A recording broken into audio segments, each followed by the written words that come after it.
What are you talking about? My dog is being a nag. Hobart, come here. Hey guys, it's Abe with Motor City Nerds, and we're going to talk about House of the Dragon, Episode 2, Season 2, Rhaenyra the Cruel. Now, can we talk about the titles? Because whoever did the titles for Game of Thrones and for this, they wanted us to think about Maegor the Cruel, right? But that's neither here nor there. We'll get to that. If you could like the video, that would really help me out, because the YouTube hates small content creators, and we're on our way to 3K. We're small, but we're awesome. All of my Interview with the Vampire footage got corrupted, and I'm very upset about that. But don't worry, because we're going to just do a live talking about it later, and it's going to be awesome.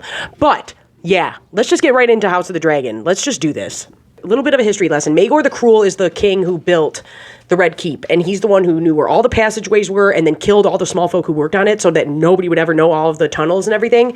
And I was getting that vibe throughout this, and then, like I said, it's titled Rhaenyra the Cruel, and I liked Aemond showing up and seeing that the coins were gone, but not only that, we find the coin with a different marking on it, symbolizing he got paid by the other side. So I already know what the deal is. Then we have them showing the tunnels and stuff more, which I really liked, because I really like Maegor the Cruel, not for any good reasons, just some of the stuff, and also I kind of think he was the rightful heir, but whatever. All you need to know is that that's a reference to him, and so is the title. You have to remember, some of these small folk and Rhaenys, the queen who never was, Corlys' wife, they all were alive and dealt with the repercussions of Maegor the Cruel. That's why Rhaenys calls them green in season 1. It's like, they don't know real battle. And she's like, no, because I know what real battle is. The acting in this was phenomenal. Aegon, I might not be on your side, but that actor was killing it, and proper response, proper angry response. I like that, but I also really like them showing it could be anybody. It might not be them. I cannot trust anybody around me. I cannot trust anybody here. You can see, like we talked in my first review, the repercussions of attacking the heir to the throne in the Red Keep. I got you at home. I didn't need a dragon. I didn't need nothing. And remember what Aegon said, because it's going to keep coming up. The small folk are what's going to win this for us, and the people that are affected the most are the small folk, and they're heavily saying that. We talked about that with Blood and Cheese, and it's going to get brought up again here. Now, my mom made a great point, because I said, Otto really has no emotion towards nothing, and she says he's been in politics too long.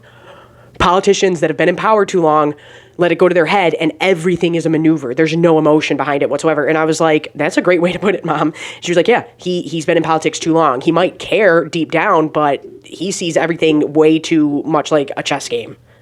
And remember, everybody, the theme from last season of women have no choices, women are nothing, yada, yada, yada. Aegon is presented with an opportunity to say that his daughter matters. He doesn't say that. He says, my son, my son, my son is my legacy, not my daughter. You have a whole ass other kid that you have not brought up once. And they are just reiterating to the audience, these women do not matter. The same way he just stomps past Helena and doesn't even say nothing to her. And I'm like, you could have at least thrown a line of dialogue in the episode somewhere showing he's either upset with her, it's too much for him, or there's a reason why he's not going to her. Or was it just the rooms getting taken apart? But either way, you're not acknowledging this woman at all. You kind of treat her badly. You're not acknowledging your daughter who survived this at all, treating her badly, and you're openly saying exactly what your father didn't think. She can't do nothing. She's not my legacy. She's nothing. We haven't even brought her up once. I was waiting for this. We talked about this. Where were you at, Kristen Cole? Where were you at? Why weren't you guarding the family? Because that's where you should have been. We find out that blood was caught, and with the head in a sack outside. We kind of moved through fast, but all you need to remember is that Otto is saying we need info out of him. Don't just off him immediately. And then that comes back to play later in the episode. I think we all felt a little bit conflicted about stick your baby's body out there. That is, Mom thought the head was going to roll off. And how come they didn't do anything with this crowd? I kind of kept waiting for something to happen, like they were building it up all a lot, and then nothing happened. They make that point to go, not dragged, honored, but still, Otto's like, that's my grandkid, I loved him, and let me tell you, I don't know any grandparent that would be able to just even talk normal, and that's what I mean, like, outside of making plots, he's not really saying anything outside of that of going like, oh, their favorite toy was this, or they sat on my lap. He just goes, I love them, but we can use it right here. And then he says we have to stick the mother and the Queen Regent, Alicent, or the Dowager Queen, whatever it is, out in the parade. We have to let them see them crying and see them upset. Now, I thought they were going to do something interesting here with Helena and how she's saying, I don't know these people. I don't know nothing. I don't know. What is this? I don't want to see them. I like what they did by showing like she's having an anxiety attack. She's not okay. And I didn't mind that, but I'm like, you were building this up like some big thing was going to happen. Like I said, my mom thought the kid's head was going to roll off. And I was like, if they do that, that's crazy. And, but whatever. I didn't hate it, but Helena's having a panic attack. But at first I thought they were going to have her going, oh my God, these small folk I don't even know care more about my kid and me and what happened to us than my own family does. I thought that would have been a more interesting wrinkle, but I didn't hate what they did. And like I said, it shows how sheltered she is. It shows I'm not okay right now. Who would be okay? Nobody would be okay. But while they're showing that taking place, we have Aegon killing Blood and smashing his face in. Oh, and we've been talking about this on TikTok and in all my reactions. Drippy Horse. These horses were done up so cool. Bunby, King of the Seven Kingdoms. I love these horses. All these horses done up in armor, in their fancy garb. I love it. I'm here for it. It's my favorite thing. And also remember, they have people in the procession yelling about Rhaenyra the Cruel. Look at what she did. Look at how she treats children. She's evil. She's evil. So this is being reiterated to the small folk. This is like us going on our timeline. Do you want to know what this season is doing great? And I love it for that. It's really showing even more Rhaenys should have been queen over Viserys. She has the temperament for it. She understands what's going down. She ain't letting nobody talk back. My favorite part of this entire episode was when she said, mind yourself, when that knight was popping off at Rhaenyra's table. And he's like, I think you did it out of grief, you emotional woman. And she's like, mind yourself. She doesn't even look at him because remember, you ain't shit. You're not in the royal family. You're not one of us. The people that matter at this table are all eyeballing each other. I know Daemon did it. Daemon's making a face at me, but we're not going to fight in front of you. But I loved the way she was running that table, and like I said, it shows even more as to why she's standing by Rhaenyra outside of Viserys being her favorite cousin. She's like, this happened, this she could have done this. She could have started a war. She could have done this whole thing. The queen who never was, Rhaenys Targaryen. And it's showing even more she should have been in charge. There were little things they showed throughout this table scene when she's going, Helaena was an innocent. I wouldn't have done this. I wouldn't have done this.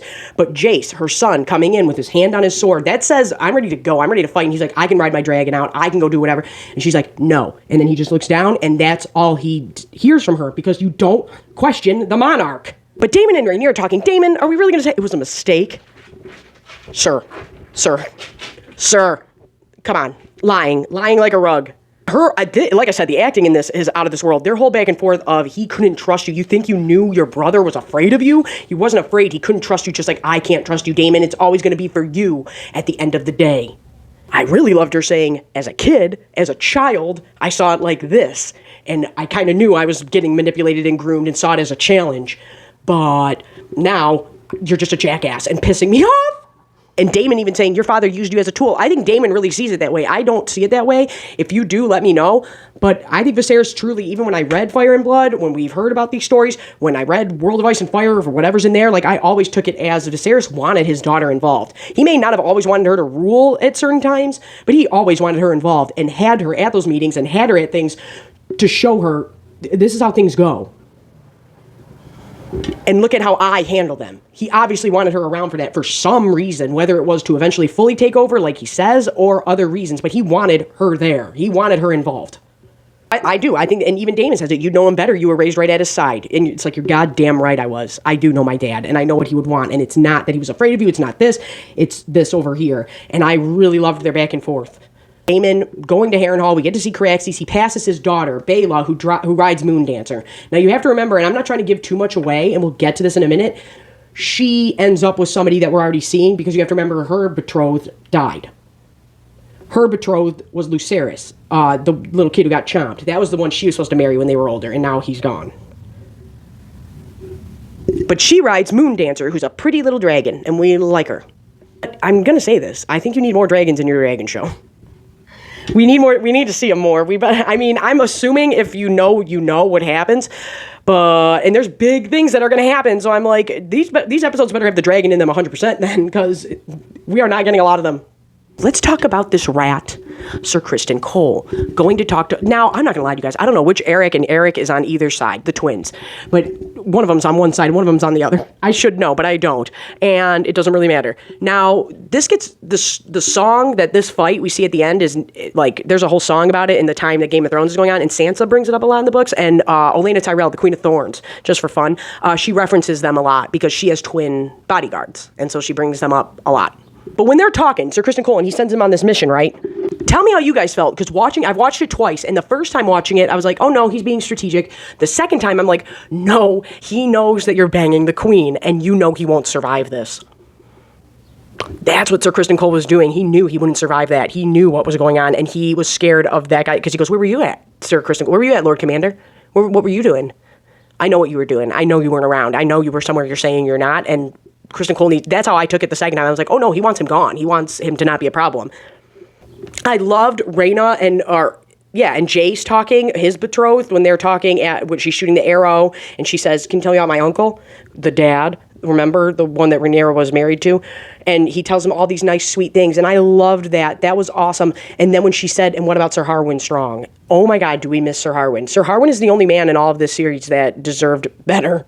But I liked that. It showed that she cared. It shows that she cares about him, and I really did like that interaction. I thought that was really sweet. Then we show Aemond in the brothel. Now, I will look for any reason to talk about Succession. And if you were here for my Succession reviews, God, do I miss that show. They're not very good, but I really loved covering it. That was in the very beginning. It was my favorite show on TV. Oh my God, I miss it so much. But remember in that when they're all sexually weird, and I always say this, we talked about it with the Jinx, we talked about it with Succession, rich people and banging is some weird, we own you shit, or like some Freudian shit going on. So Aemond is obviously looking for a mother figure. Now, if you remember, that's the prostitute that they talked to in the first season when they're looking for Aegon, and she's like, he doesn't come here, he's gross. And then she looks at Aemond and says, oh, my how you've grown, and all this stuff, and she's kind of sweet to him. Either they were seeing each other then, and she already knew what the deal was, or they started seeing each other after that again, and he just needs a mommy figure. He just needs a mommy. Remember the Unsullied do that a lot with Daenerys' army in Game of Thrones. I just want a woman. The one guy gets his throat slit all bad because she's like, you don't want to do nothing? He's like, no, I just want you to sing to me. They just want their mommy. They just want someone to hold them and go, I care. That's what Aemond is looking for. And like I said, royals, rich people, they're always weird. And they see the small folk as property. But what I really liked was that prostitute going, remember, she's trying her best. She's doing the same thing Alicent is doing. She's doing the same exact thing, but in a different way. And she's going, oh, just remember, the people like me and the small folk are the ones who get screwed over here, not usually princes when they get into fights. Just remember that. So I do like that they're showing that throughout us. I'll be honest, I think they're being a little heavy-handed with it, but it's not horrible. I don't hate it for that, and some people need to be spoon-fed things. Okay, here's what we really need to talk about. There are, including the brothel, now in the books, they always want prostitutes at different brothels that look, the look of the Targaryen is not unheard of on people that aren't Targaryens. Like over in the east, there's always like Lysine girls and these that look Targaryen or like they're from old Valyria, so they're really sought after to have in your brothel because then people can pretend they're banging someone special, but really they're not. But now with this, I'm like, are you trying to say that prostitute was special and a bastard? Because we have Hugh the Hammer that we talked to for way too long. Here's the problem with them showing the two Black brothers, which I love them, and they do come into play more. I'm not going to spoil anything. They get involved with someone, and it's pretty cool. And I like Hugh the Hammer. I like all this stuff, but nobody knows who they are and nobody cares. You need to give us something to care about outside of showing them on a beach. I liked the Black brothers, Adam and Alan's back and forth, because that was brotherly. We got the feel. This one's the younger brother. This one's the older brother. This one does this. This one's at home cooking and waiting for his big bro to come home. They obviously love each other a lot, but that even went on for too long, I felt like. But Hugh the Hammer is that blacksmith, and he's rumored to be a Targaryen, and blah, blah, blah, blah. But then I'm like, why is your kid sick? Because then they shouldn't be getting sick. But that's a whole book thing that they haven't gotten into in the show, so I'm not going to critique it too hard for that. But I get what they're saying again. The small folk are the ones suffering. But he does have a bigger role to play. But why would people... This is not the material's fault. This is a fundamental problem in storytelling on screen. Nobody knows who that is. Nobody cares who that is. And you're not really giving us a whole thing to care about. If you involve them more into the main story faster, we would probably care more, even if it was just a run-in more with these main characters. But just off-shooting and going, oops, skirt on the brakes, slam on your brakes from the show you're watching, and let's go over here and listen to these people talk for 5 minutes. Nobody cares because they don't know who they are.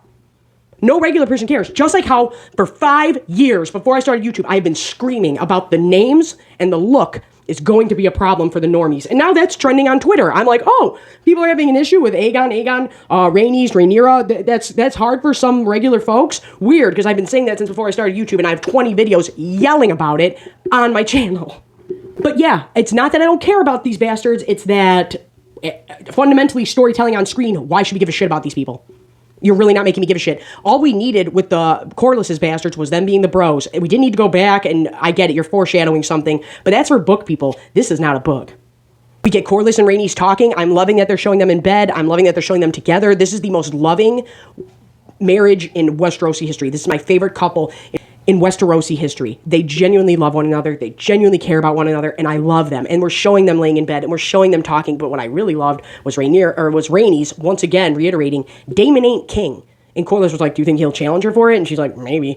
But she talks about, I'm not going to let the queen falter. It happened to me. The crown getting passed over. It's not right, Corlys. And he's like, okay, well, I'm with you. No matter what, I'm with you. And no matter what, she's with him at the end of the day. And I love that about them. But the big part there, once again, was Daemon don't want no master. Daemon never wanted nobody above him telling him what to do. And another thing he don't like, because he's at Harrenhal now, is diversion. He doesn't do the whole sneaky over here. He does the, I want you, and I'm coming in right now. Let's go. He's Apollo Creed out there. I want you. Let's go. Me and you. Let's fight. Let's have it out. Another scene I didn't think I was really going to love, but did, was the White Worm in Rhaenyra. How about when the White Worm, like I keep saying, she's small folk, she's common born, she's an average person. Rhaenyra is the heir to the throne. She's the queen of the Seven Kingdoms. And they are looking at each other as equals when she's like, he does that, doesn't he? And she realizes, oh shit, you're his ex. And now we're talking as women. We went from talking as highborn, lowborn to, oh no, we're talking as women now. And you can tell Mysaria realizes that when Rhaenyra goes back around, like goes around her desk again, she looks at her almost like, girl, are you, like, you good? Like, that's how she looks at her. Like, I feel for her. And you can tell there's more going on. And Mysaria is not dumb, but I think she genuinely does feel for her. But I loved her telling her, they burned my shit down. Now, if you didn't rewatch season 1, Otto Hightower says, if you give us Aegon and help us out here, and she does, we will stop the child fighting pits. That's all she asks for. She's like, can you stop the child fighting pits where your grandson, the king, loves to hang out and bet on their death and has bastards there? And people are still cheering for this guy? But he says, yeah. And then that's not what he does. He burns down her brothel, burns down her home, burns down everything she worked for and everything she had. That's what she's telling Rhaenyra. She's like, I don't have no love for these people, man. Like, come on. I really don't. They screwed me over too. You lost everything. I lost everything. I know you think yours is bigger than mine, but I die. You are living the life still. Oh my god. Oh my god. And then we finally got this. Now, Sir Criston Cole's name in history is Sir Criston Cole the Kingmaker. So take with that what you will. So Otto getting kicked out of Hand of the King, and I will say this, Otto loved this. I really did. When he was laughing at him and called it a prank and was like, are you dumb? But I think even he knew. You're dumb, Sir Criston Cole. You knew this was a suicide mission when he tells him about the twin going to pretend to be his other twin on Dragonstone. He's like, oh, great, awesome. This is going to go swimmingly. I'm going to love this. I loved him telling him, do you really think your father made you king? Because remember, Otto and Alicent keep bringing up this peace thing, and Alicent, I can give it to a bit more. Otto, you staged an entire coup against the heir to the throne, with or without Viserys saying dumb shit in his death rattle. I don't want to hear that from you. I don't want to hear that. You're mad you're losing power. You're mad you got kicked out. You're getting upset. But his whole back and forth with Aegon and Otto and Sir Criston Cole getting made Hand of the King, excellent. And that Aegon, I'm not saying other people aren't acting as good, but people always want to throw that Emmy shit around like they know what they're talking about. That guy, I think, is going to be up for the Emmy. That guy's giving it his all. And everybody is, for sure. But he's chewing it up and spitting it out. He's doing good. So I totally forgot to say this. I'm going to say it here. I felt worse for those rat catchers than I did for Blood and Cheese situation last week. I'm not going to lie. I felt way worse for those common folk. It was super sad. And that gets brought up right before Otto goes off and loses his position. And then we go to Dragonstone. Now, in history, we all know about Sir Eric. Now, you got to remember it's A-R-R-Y-K and then E-R-R-Y-K. So like Eric and Eric. Like, I'm not even pronouncing that totally right. They're the twins, right? Like I said, this does happen in history. They fight each other and die on each other's swords or whatever. You know, that's how we know it in the song and how we know it in history is like this. And if you know how the books are written, like a character wrote them, like, and history is wrote by the winners. So some things are a little bit different or wonky or left up to interpretation. But there is a song about this fight that goes on. How sad. How sad was it when you said we were born together? And the choreography was awesome. And I really did lose who was who. I was like, wait, who's who? What just I already didn't know. But the choreography was really cool. And the way they cut it was really cool. Loved all that. That was awesome. I thought Rhaenyra acting was great. Like I said, everybody's acting is great. But the way she's reacting, I thought was perfect. Because it's like, I don't know who's who. Who do I trust even after the battle? And when he said, forgive me, and fell on his own blade. Oh my God, that was so sad because you got to remember that's what they said. They were like, we just joined when we were 18. We were just doing the best we could. And then you guys started fighting each other. And that's why they're so mad at Sir Criston Cole for not being there for Queen Helena, because it isn't just the king you protect. It is the entire royal family. So what do they do when you guys are beefing? What do they do when you guys are trying to spill each other's blood? And their oath is for life and to protect the royal family, not just the monarch. So now we have Otto panicking. After that, we have Otto panicking. We have Alicent going, oh no, what do we do? And he's like, oh my gosh. And you can tell he's now feeling like Alicent does.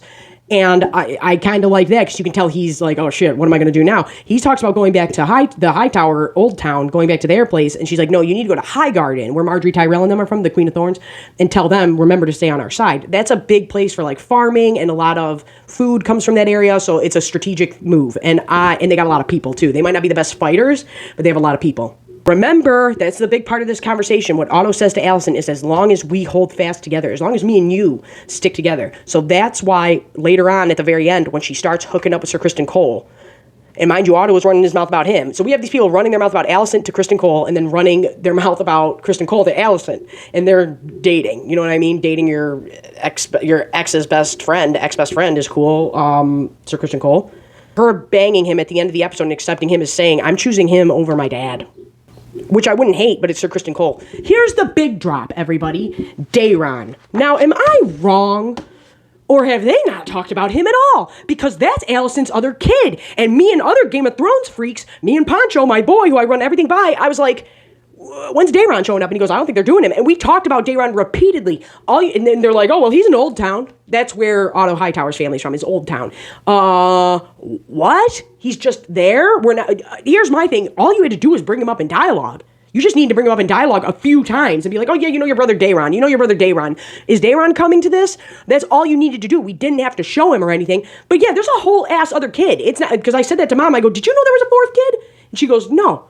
And I was like, that's a little jarring because that's happening now. But yeah, so there's a fourth kid. There's Aegon, Helaena, Aemond, and Daeron. There's 4 kids. So I'm like, oh, okay, well, that's a way to shoehorn him in. Did you just forget? Because like I said, all you need to do is bring it up in conversation. You don't need to show this guy, but and I said that to my mom and to some other normies and to other Game of Thrones people. I'm like, they haven't brought Daeron up, have they?